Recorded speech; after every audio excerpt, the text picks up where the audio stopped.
Bismillahirrahmanirrahim. Assalamualaikum warahmatullahi wabarakatuh. Innal hamdalillah salatan wa salaman ala Rasulillah. Asyhadu an la ilaha illallah wahdahu la syarikalah wa asyhadu anna Muhammadan abduhu wa rasuluhu la nabiyya ba'dah. Allahumma salli ala Muhammad wa ala alihi wa ashabihi wa mawalah. Amma ba'du. Seluruh pengurus, ibu dan bapa jamaah Masjid As-Sabirin rahimakumullah. Pada pertemuan yang lalu kita sudah mengawali tentang hadis Bismillahirrahmanirrahim. As-sadaqatu bi'asyratin. Sedekah itu kata Nabi, ibu dan bapa, nilainya 10. Wal qardu, meminjamkan uang tidak berbunga, kata Nabi sallallahu alaihi wasallam, bisamaniyati asyar, nilainya adalah 18. Wasilatul ikhwan, menyambungkan tali persaudaraan, kata Nabi sallallahu alaihi wasallam, bi'ashrin, nilainya adalah 20. Sedangkan wasilatul rahim, menyambungkan tali silaturrahim, bi arba'atin wa ishrin, nilainya adalah 24. Ibu dan bapak, biasanya satu amal dibuat satu nilainya, atau satu amal dibuat dua nilainya. Tapi ada beberapa amal-amal pilihan, satu dibuat 10 nilainya. Nama amalan itu adalah sedekah. Satu amal dibuat 18 nilainya. Nama amal itu adalah al-qardu, meminjamkan uang tidak berbunga. Ada pula satu amal dibuat 20 nilainya. Nama amalannya adalah silatul ikhwan, menyambung tali persaudaraan. Ada pula satu amal dibuat 24 nilainya. Nama amalannya adalah silatul rahim, menyambung tali silatul rahim. Yang pertama sudah kita kaji pada 2 bulan yang lalu, ibu dan bapak rahimakumullah, sebelum saya berangkat umrah. Ibu dan bapak, pertama adalah sedekah. Sedekah ini nilainya 10. Maka apakah hal yang paling disesali oleh manusia saat sakaratul maut? Namanya adalah sedekah. Datanglah seorang laki-laki bertanya kepada Rasulullah sallallahu alaihi wasallam. Apa kata dia, ibu dan bapak? Ayyus sadaqati a'zamu ajra ya Rasulullah? Kapankah sedekah itu paling besar pahalanya ya Rasul? Sedekah itu kan memang besar pahalanya, tapi kapan sedekah itu paling besar pahalanya? Kata Nabi, ibu dan bapak, jika terjadi 4 hal, maka sedekah itu makin besar pahalanya. Anta sedekah, bersedekahlah engkau, kata Nabi, anta sahihun, dikala badanmu sehat, syahihun, dikala kebutuhanmu sedang banyak-banyaknya, wa takhshal faqra, engkau sedang takut mengalami kefakiran. Yang keempat, wa ta'mulul ghina, engkau sedang harap hidup nak kaya. Jadi kalau terjadi 4 perkara ini, ibu dan bapak rahimakumullah, kalau kita bersedekah, ini sedekah paling besar pahalanya. Pertama adalah dikala badan sehat.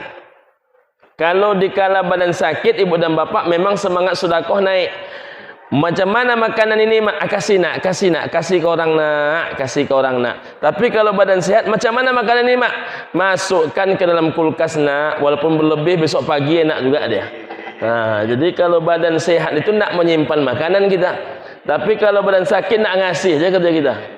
Jadi kalau badan sehat, ibu dan bapak rahimakumullah, maka kita mampu bersedekah, itu paling tinggi pahalanya. Saat yang bersamaan, kalau badan sehat, rupanya kebutuhan naik. Kenapa demikian? Karena kalau badan sehat, orang nak mempestakan anak besar sikit. Kalau badan sehat, orang membangun rumah besar sikit. Kalau orang misalnya ibu dan bapak rahimakumullah badan sehat, nak mengganti mobil, nak cantik sikit, semuanya serba sikit, tapi selisihnya banyak, 400 jutanya ibu dan bapak rahimakumullah. Kalau badan sehat, kebutuhan naik. Nah, saat kebutuhanmu naik, kata Nabi, maka bersedekahlah. Kenapa demikian?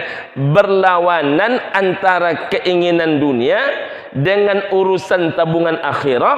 Mampu kita mengalahkan tabungan dunia demi walal akhiratu khairul laka minal ula. Mendahulukan akhirah itu luar biasa pahalanya, ibu dan bapak rahimakumullah. Maka kalau kebutuhan sedang banyak-banyaknya, bersedekahlah. Biasanya kalau kebutuhan sedang banyak, orang paling tak mau bersedekah, Pak. Kami ini Pak Ustaz entah mana yang mesti didahulukan. Ini kredit, ini angsuran belum selesai, ikut nak dibayar, ikut nak diansur juga. Entah mana akan dibayar-bayar. Jadi fikiran kita menjadi banyak, Pak. Nah, lawan kata Nabi dengan sedekah.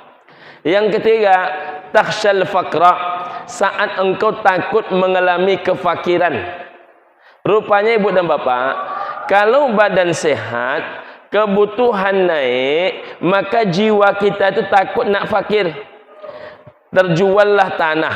Padahal menjelang terjual tanah ni, tiap malam dia bertahajud, tiap pagi dia salat duha agar laku tanah ni. Setelah laku diteleponnya Ustaz, Pak Ustaz, tanah kami laku berapa? 600 juta. Apakah wajib dibayar zakat Pak Ustaz? Apa kata Ustaz tu? Wajiblah kata Ustaz tu. Nah, mendengarkan wajiblah itu, dia tanya lagi, berapa tu zakatnya Pak Ustaz? Kalau saya agak provokatif sikit, saya sampaikan, sepelit-pelitnya orang itu zakatnya 2,5%. Itu sepelit-pelitnya orang. Nah, dia mau ngambil yang posisi paling pelit atau posisi agak luas hati sikit. Tapi kan sepelit-pelitnya, dicobanya dulu mengalih yang paling pelit tu. Sepelit-pelitnya zakat 2,5%. Zakat 2,5% itu kan masalah solat, itu sama dengan solat 17 rakaat. Sama dengan maghrib yang 3 rakaat, isya yang 4 rakaat.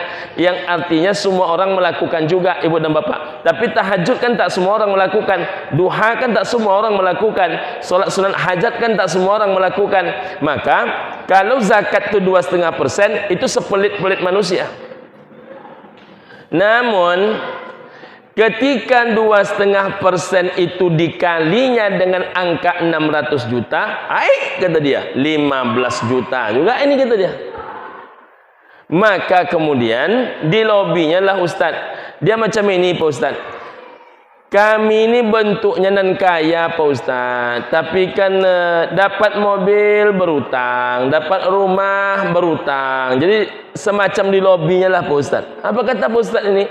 Kalau saya ibu lobi, cincailah kata dia. Ini masalahnya hutang ibu dengan Allah. Mana yang dia hitung? Yang 585 dia hitung atau yang 15 juta yang dia hitung? Yang mana? Yang 15 juta. Yang 585 dah lupa tu masuk deposito. Itu Pak. Yang masuk deposito tak dihitung-hitungnya lagi. Yang 15 juta ni ujung saja. Ujung itu Pak. 585 itu kalau ibarat mobil Fortuner, itu Fortuner terbaru itu ibu dan bapak rahimakumullah. Kalau membangun masjid sedang, tegak masjid sedang satu. Musalla sedang satu. Ibu dan bapak yang berbahagia. Kalau membangun ruko tu dah tegak payung ruko tu paling tidak. Ibu dan bapak rahimakumullah. Yang 585 tak dihitung dia. Yang 15 juta itulah yang dihitung dia. Banyak pula cerita dia. Dia akan begini Pak Ustaz.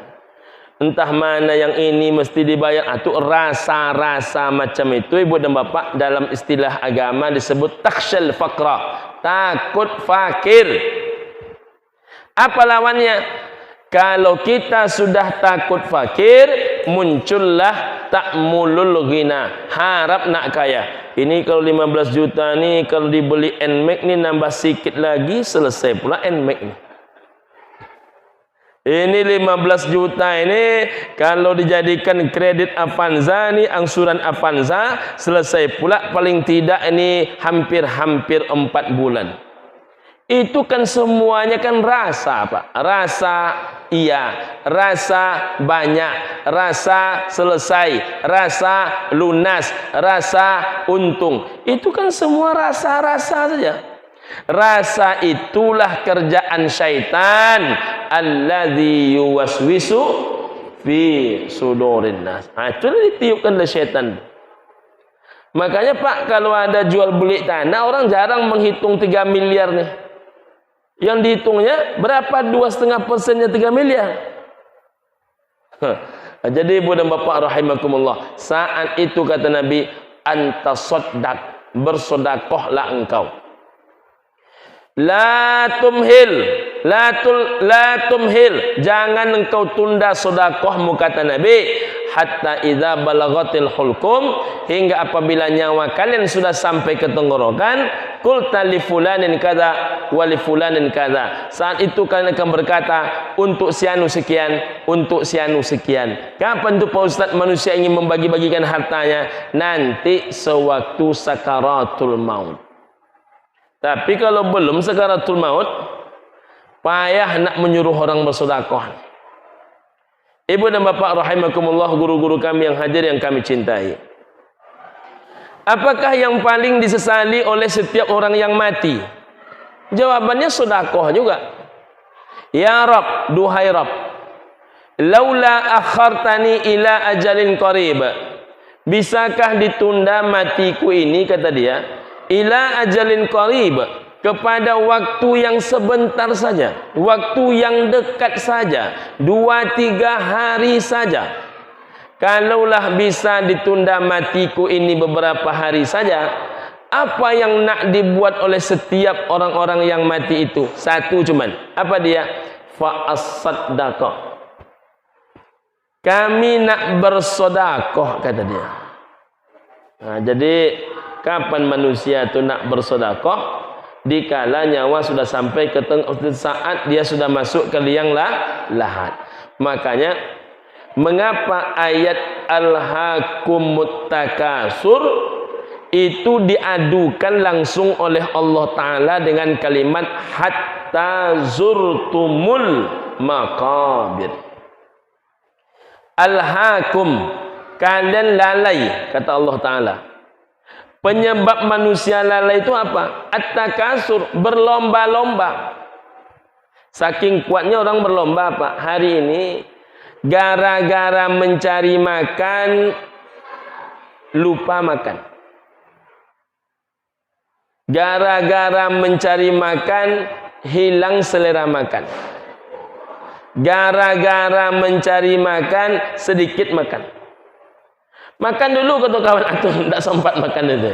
Tak sempat makan. Makan pun tak sempat, dek gara-gara mencari. Itu bukan 1-2 itu Pak. Kapan itu manusia baru sadar? Rupanya sakit tidak membuat manusia sadar. Jadi apakah sakit itu membuat manusia sadar? Belum tentu. Apakah tua membuat manusia sadar? Belum tentu. Apakah beruban membuat manusia sadar? Belum tentu. Apakah kalau orang-orang yang dicintainya satu persatu meninggalkan dia akan membuat manusia itu sadar? Belum tentu. Satu-satunya hal yang membuat manusia itu pasti sadar, hatta zurtumul maqabir, hingga apabila kalian bertemu dengan pintu kuburan. Jadi kalaulah nampak oleh dia pintu kuburan itu Pak, sadar semua. Tapi apalah yang nak dibuat kalau sudah sampai ke depan pintu liang lahat itu? Liang lahat muat seorang, sempitnya wahai tiada terperi. Setelah jasad ditimbun orang, tinggallah badan seorang diri. Kalau situlah kita memahami Ibu dan Bapak, filosofi-filosofi hidup yang mencari kita, yang mengumpulkan kita, kadang untuk ingat kepada mereka, kita lupa memberi untuk kita. Rupanya tak sedikit mereka berkelahi setelah kematian kita. Kan yang berangkat pagi pulang malam itu kita Pak. Yang berpanas, berhujan, beratapkan langit, beralaskan bumi itu kan kita Pak. Setelah terkumpul, kurang kadang-kadang kita makan demi yang kita kumpul-kumpul tuh. Setelah kita nak pergi, kita bagi-bagikan untuk mereka. Si anu dapat sekian, si anu dapat sekian. Mohon maaf, jangan tersinggung. Saking bodohnya kita kadang untuk kita pun tak ada. Itu terjadi sekarang ayahanda. Rumah ini untuk anak ini, tanah ini untuk yang ini, sawit ini untuk yang ini, ruko ini untuk yang ini. Semua dapat jatah kecuali yang punya.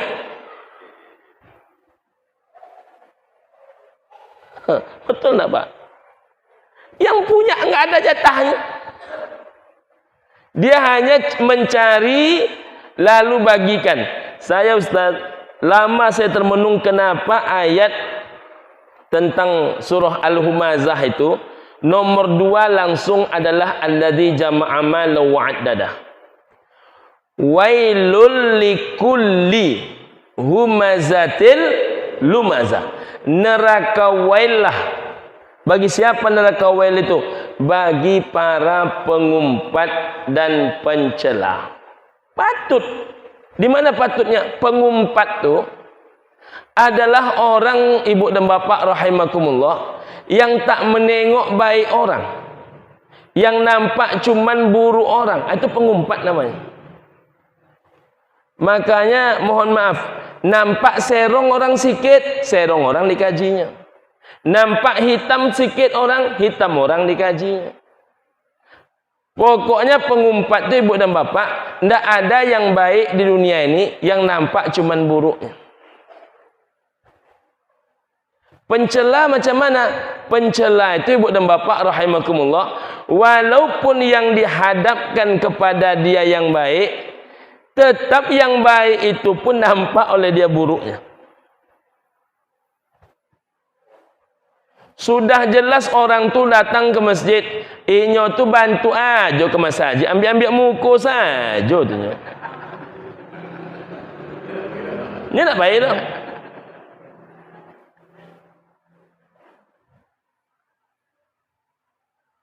Ibu dan bapa rahimakumullah, kita buat wirid pengajian untuk wirid pengajian tu nanti tiba orang itu ke itu juga. Anda ninyo tak jadi tiba orang. Ini masalahnya ibu dan bapa rahimakumullah. Jadi pencela itu jangankan yang buruk, yang baik pun dihadapkan kepada dia buruk nampak oleh dia.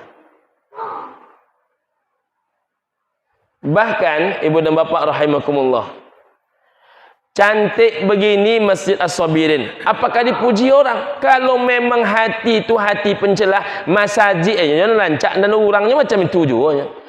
Nampak saja buruk dia orang, tapi macam mana orang memperjuangkan pembangunan ini, kau nak nampak dia orang.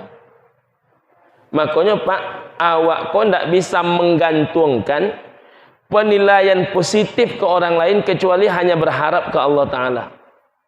Manusia ini ibu dan bapa rahimakumullah, ada saja sebahagian yang suka dengan kita sudah baik itu.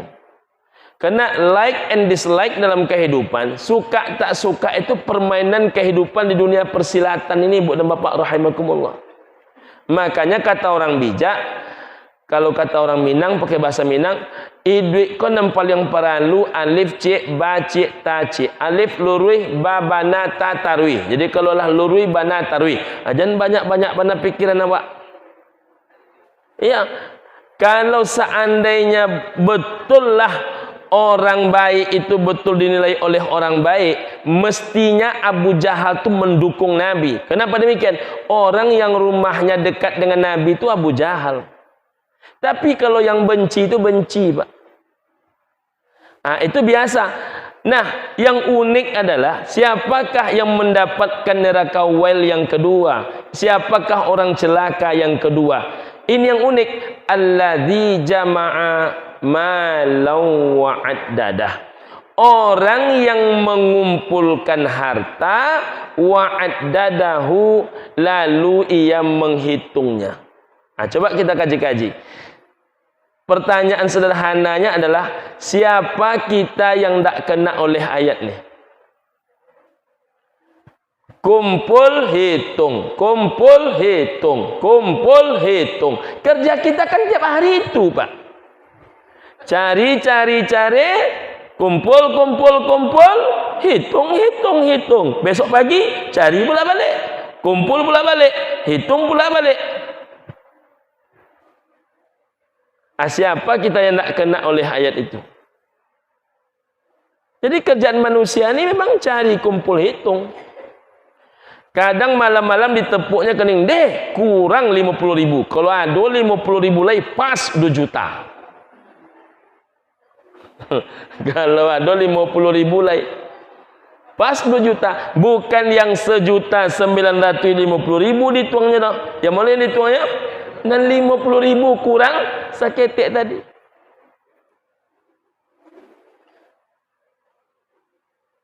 Bagaimananya sampai 2 juta? Anehnya ibu dan bapak, setelah terkumpul, Masya Allah, na'udzubillahi min dzalik, setelah terkumpul, dibangunkan rumah untuk anak, dibalikan tanah untuk anak, dibalikan sawit untuk anak. Pertanyaannya, untuk apa jo ibu? Kau dapat apa? Tidak ada. Tak ada, Pak. Menurut bapak ibu, kalau itu yang terjadi pintar atau macam mana? Pintar atau macam mana? Itu yang terjadi hari ini, ibu dan bapak rahimakumullah. Karena memang hal yang bisa merusak diri manusia itu 3, ibu dan bapak. Salasun muhlakat. 3 perkara yang bisa membuat hidup manusia itu rusak. Pertama adalah hawa muttabaun, hawa nafsu yang diperturutkan. Termasuk hawa nafsu ini, Pak, cinta berlebih kepada anak. Cinta berlebih kepada anak ini, saking cinta kepada anak, untuk anak ada, untuk awak tidak ada. Kadang gitu, Pak. Yang kedua yang membuat hidup kita rusak itu, ibu dan bapak, syuhun muta'un, kikir yang diperturutkan.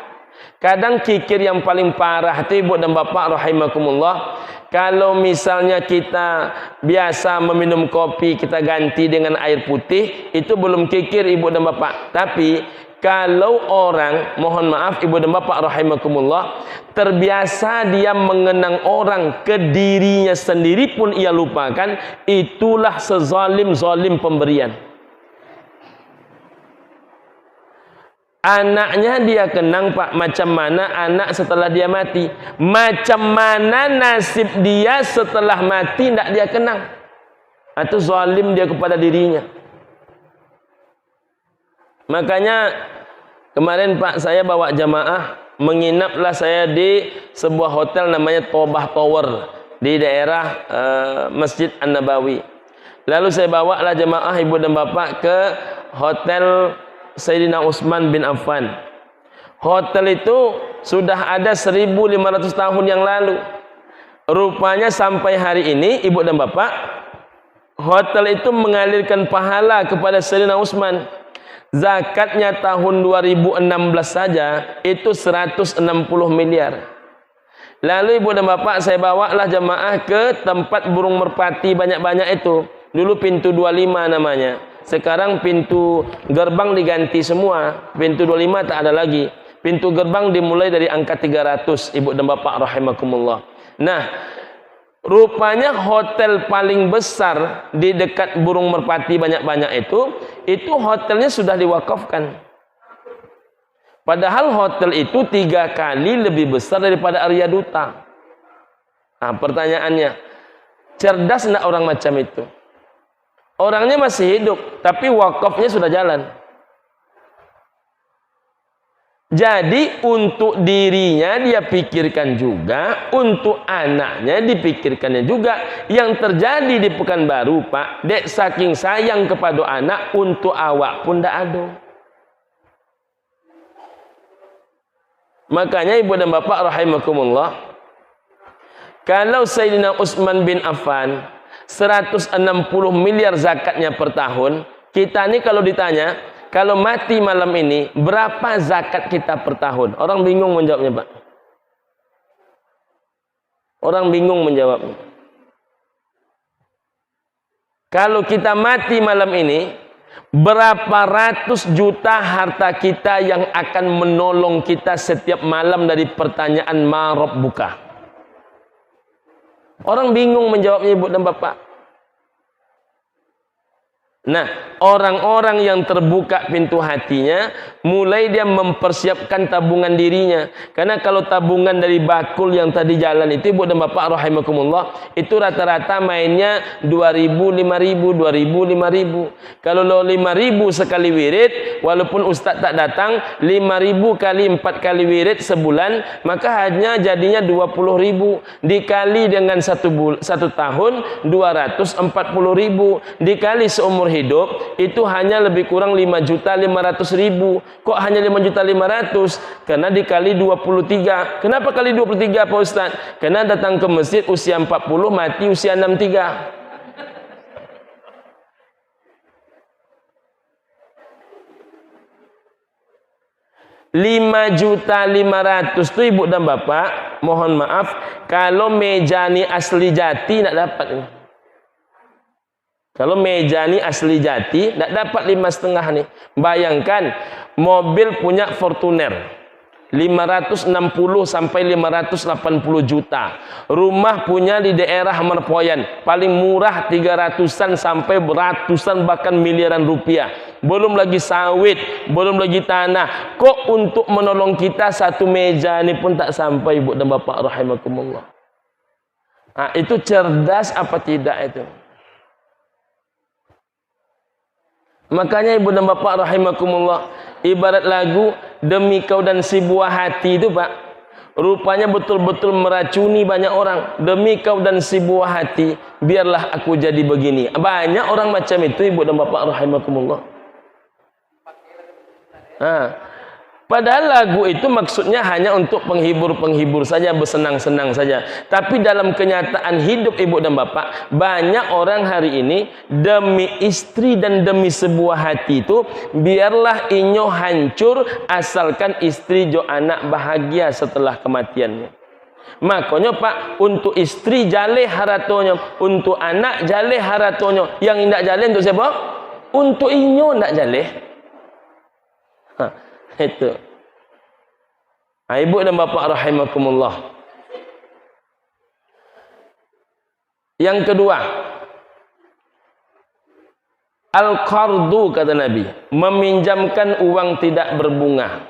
Berapa pahalanya? Bisamaniyati asyar, nilainya 18. Ibu dan Bapak, meminjamkan uang tidak berbunga ini jauh lebih berat daripada bersedekah. Maka pahalanya lebih tinggi. Bukankah sedekah uang kita tidak balik? Betul. Bukankah kalau meminjamkan uang masih harap uang balik? Betul. Tapi kan sedekah itu jumlahnya jauh di bawah meminjamkan. Melasaklah anak-anak di masjid, nampaklah oleh Bu Haja ni. Anak siapa ni melasak ni? Anak saya, Bu Haja. Tak sekolah anak-anak ni. Itulah Bu Haja. Ini mumpung karena Bu Haja bertanya, sekaligus saya nak curhat. Curhat apa? Anak ni sudah 5 bulan tak masuk sekolah, Bu Haja. Kenapa demikian? SPP tak bayar. Berapa memangnya SPP sebulan? 1.200.000, Bu Haja. Kata dia. 1.200.000 kali 5, 6 juta. Macam mana dibantu ndak anak ni? Kami kan di Basnas, Pak.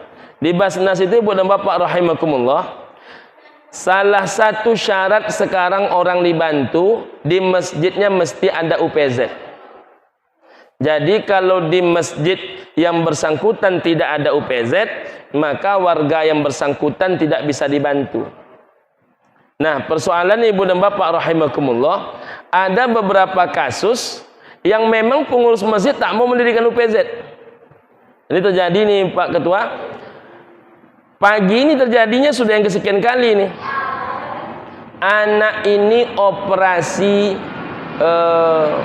apa namanya, pembesaran kepala itu, apa nama itu, apa nama penyakit? Rosephallus ya. Anak ini sudah 2 alat masuk ke dalam kepalanya ini. Sudah 2 alat masuk di kepala dia. Hari ini mau operasi yang kedua. Sebelum operasi ini, datanglah ibu dan ayah si anak ini ke Basnas Kota Pekanbaru. Tolonglah bantu kami Abi. Tolonglah bantu kami. Saya sampaikan, insya-Allah kita bantu. Tapi mohon hari ini datang ke masjid. Silahkan mereka mengusulkan nama. Hari ini mereka usulkan, hari ini kami keluarkan SK UPZ-nya. Kalau SK UPZ-nya keluar, maka langsung kami proses bantuannya. Dah bolak-baliklah ayah dan si ibu anak ini untuk mengurus itu. Dah ikut pula dia pelatihan. Tiba-tiba pengurus masjid mengatakan tidak mau mengurus UPZ. Tidak mau mengurus UPZ. Nah, ibu dan bapak rahimakumullah, sedangkan anak ini kan harus dioperasi pagi ini. Rupanya mohon maaf ibu dan bapak, pontang-panting ayah dan ibu si anak ini mencari duit. Terakhir sudah dapat untuk itu, tapi tak bisa keluar rumah sakit karena harus membiayai obat. Di WA-nya lah saya pagi-pagi, biaya untuk obat sekian, dan saya tak tahu lagi ke siapa saya mesti meminjam. Hati saya itu luruh mendengar. Sedangkan pengurus masjidnya tetap tidak mau ada UPZ. Nah, bayangkan tuh. Nah, kita hanya bisa mengeluarkan dana kalau ada UPZ. Karena kita tidak bisa bantu juga ibu dan bapak rahimakumullah, akhirnya beliau bilang, bisa tidak saya pakai duit Abi sekian? Kalimat macam ini Pak, saya terima bukan sekali sebulan. Kalimat macam ini bukan sekali sebulan. Cukup sering saya mendengar kalimat macam ini atau chatting macam ini, ibu dan bapak rahimakumullah. Kalaupun kita iakan, kita ini kan terbatas ibu dan bapak. Kita ini kan terbatas. Ya kan? Maka kita carikan jalan keluarnya, ibu dan bapak rahimakumullah. Alhamdulillah, macam manapun caranya, bisalah cukup, bukan hanya untuk obat, terbantu juga lah operasinya ibu dan bapak rahimakumullah. Tapi yang kita sayangkan, banyak orang jangankan duit dia dipakai, hanya menolong tanda tangan. Tak mau Pak. Makanya apa kata Nabi? Siapa yang mau dikabulkan doanya, siapa yang mau diringankan masalah hidupnya, hendaklah dia meringankan masalah orang lain. Sekarang kan banyak orang-orang ibu dan bapak, karakter hidupnya selagi bisa dipersulit, kenapa harus dipermudah?